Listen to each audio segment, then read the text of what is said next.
Hello friends, welcome back to English with Raghav sir. और आज की क्लास में मैं आपके सामने वो सीरीज कंटिन्यू करने वाला हूं जिसका नाम है confusing words.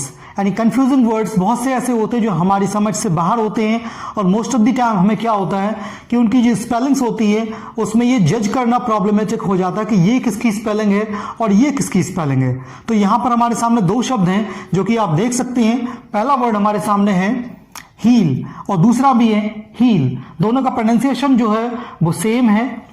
Number one is HEAL and the second one is HEEL। एक में डबल ई आ रहा तो दूसरे में EA आ रहा। ओके गाइज, तो फर्स्ट ऑफ ऑल इनकी मीनिंग देखेंगे, उसके बाद मैं आपको ट्रिक बताऊंगा कि किस तरीके से इनको रिकॉग्नाइज करना है, किस तरीके से इनको डिफरेंशिएट करना है। ओके गाइज, तो first of all look at the meaning of the words.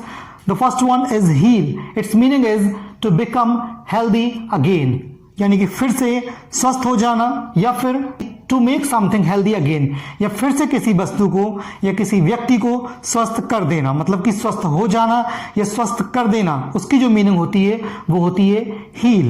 Okay guys, इसका एग्जांपल देखिए। The wound needs some time to heal up, यानी कि घाव को कुछ समय की जरूरत है पूरा स्वस्थ होने में, मतलब कि पूरा भरने में। घाव जो होता है उसके भरने के लिए भी आप हील वर्ड का यूज करते हैं। ओके, अब देखते हैं नेक्स्ट वर्ड हील, जिसका मीनिंग आप सभी जानते हैं। हिंदी में इसको कहते हैं एड़ी। क्या बोलते हैं? एड़ी, जो कि पैर का पिछला हिस्सा होता है, हमारे फुट का सबसे पिछला हिस्सा होता है, उसको बोलते हैं एड़ी। The back part of your foot, एड़ी या पैर का पिछला हिस्सा जो होता है उसको बोलते हैं हील। ओके गाइज, इसका एग्जाम्पल देखिए। He squashed the insect with the heel of his foot, मतलब उसने अपने पैर की हील से एक इंसेक्ट को कुचल दिया। स्क्वाश, स्क्वाश का मतलब होता है क्रश कर देना, कुचल डालना या निचोड़ देना। आपको याद होगा मैंने कलर्स ऑल्सो स्पीक की सीरीज में जब ऑरेंज कलर के बारे में पढ़ा रहा था तब मैंने आपको ऑरेंज स्क्वाश के बारे में बताया था। इसकी मैं लिंक डिस्क्रिप्शन बॉक्स में डाल रहा हूं, आप इसको जरूर देखिएगा। ऑरेंज स्क्वाश क्या होता है आपको वहां से पता चल जाएगा। यहां पर सिर्फ आपको स्क्वाश की मीनिंग देखनी है। स्क्वाश की मीनिंग है कुचल देना या क्रश कर देना। एग्जाम्पल एक बार फिर से देखिए। He squashed the insect with the heel of his foot, उसने अपने पैर की हील से इंसेक्ट यानी कीड़े को स्क्वाश यानी मसल दिया, पूरा उसको कुचल दिया।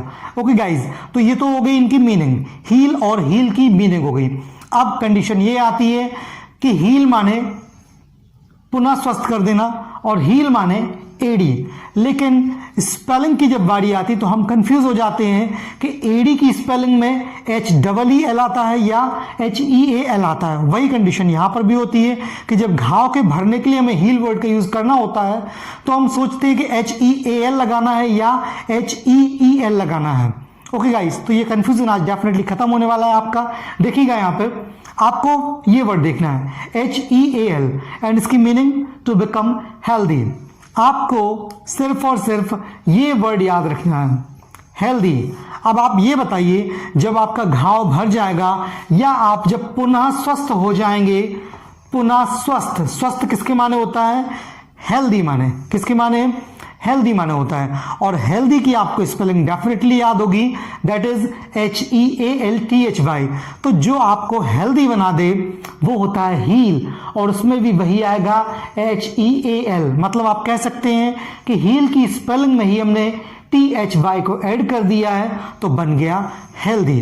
और डेफिनेटली जब हमें एक स्पेलिंग याद हो जाती है तो फिर दूसरी को याद करने में कोई कंफ्यूजन रहता ही नहीं। जिस तरीके से वीक और वीक का जो पैटर्न मैंने बताया था कि जो दो हैं वो कमजोर नहीं हो सकते हैं, डिस्क्रिप्शन देखिएगा जरूर। तो सेम वही यहां पर भी कंडीशन होगी कि जो हेल्दी से रिलेटेड है वो हील स्वस्थ कर देने वाला है, और जो हेल्दी से रिलेटेड नहीं है वो आपकी एडी है, वो आपकी एड़ी है, मतलब आपके पैर का हिस्सा है। तो ऐसे ही कंफ्यूजिंग वर्ड्स को देखने के लिए, उनके बारे में जानने के लिए, उनके बारे में जो डिफरेंस है उसको प्रॉपरली रिकॉग्नाइज करने के लिए देखते रहिए राघव सर को, और इस प्रकार के वीडियोस आप प्लेलिस्ट में जाकर जरूर सर्च करिएगा। आज के लिए इतना ही, मिलते हैं नेक्स्ट वीडियो में। Till then stay happy, keep smiling and keep learning. Thanks for watching.